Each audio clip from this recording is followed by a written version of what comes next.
আসসালামু আলাইকুম ওয়া রাহমাতুল্লাহি ওয়া বারাকাতুহু। আলহামদুলিল্লাহ, আমরা কোনো কাজে লাভ ছাড়া সেই কাজটি করতে চাই না।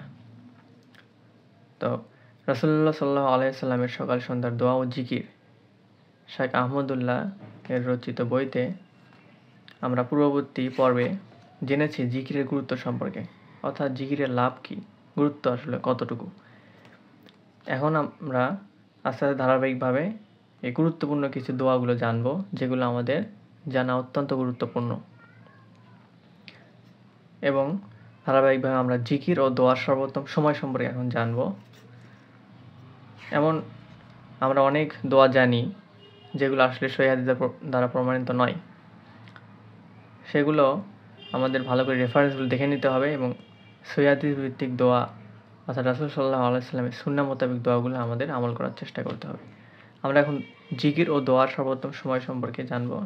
7 পৃষ্ঠা এখানে আছে জিকির ও দোয়ার সর্বোত্তম সময়। এখানে বলা হচ্ছে, দোয়া ও আজকার মুমিন জীবনের অন্যতম জরুরি আমল হওয়ার কারণেই সর্বদাই তা পালনীয়। জিকির ও দোয়ার কোনো নিষিদ্ধ সময় নেই বললেই চলে, বরং সর্বাবস্থায় আল্লাহর স্মরণ করা যায়। আল্লাহর কাছে চাওয়ার জন্য রাতের শেষাংশ হলো সবচেয়ে আদর্শ সময়, আর নির্ধারিত দোয়া ও আজকারের সর্বোত্তম সময় হলো সকাল ও সন্ধ্যা। অর্থাৎ সর্বোত্তম সময় হলো সকাল ও সন্ধ্যা। মহান আল্লাহ তাআলা কোরআনে সূরা আল ইমরানের ৪১ নং আয়াতে বলেছেন, অধিক হারে তোমরা পালনকর্তাকে স্মরণ করবে আর সকাল সন্ধ্যায় তার পবিত্রতা ও মহিমা ঘোষণা করবে। একই নির্দেশ সূরা রুমের ১৭ নং আয়াতে, সূরা আহজাবের ৪২ নং আয়াতে, সূরা গাফিরের অর্থাৎ সূরা মুমিনের ৫৫ নং আয়াতে উল্লেখ করা হয়েছে। এ কারণে দিন ও রাতের যে কোনো সময়ের চেয়ে রাসূলুল্লাহ সাল্লাল্লাহু আলাইহি ওয়াসাল্লাম সকাল ও সন্ধ্যায় আল্লাহর জিকির ও তাসবিহে বেশি মশগুল থাকতেন এবং আমাদেরকে সকাল সন্ধ্যার মূল্যবান সময়ে আল্লাহর জিকিরে মশগুল থাকতে নির্দেশ দিয়েছেন।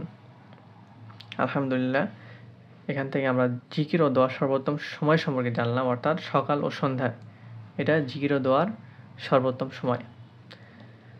আল্লাহ তাআলা আমাদের সহিহ হাদিস ভিত্তিক এবং কোরআন ভিত্তিক জীবন পরিচালনা করার তৌফিক দান করুন এবং একটি শান্তিময়, নিরাপত্তাময় একটি জীবন দান করুন এবং সঠিক পথ দান করুন। আলহামদুলিল্লাহ। সুবহানাকা আল্লাহুম্মা বিহামদিকা আশহাদু আল্লা ইলাহা ইল্লা আনতা আস্তাগফিরুকা ওয়া আতুবু ইলাইক।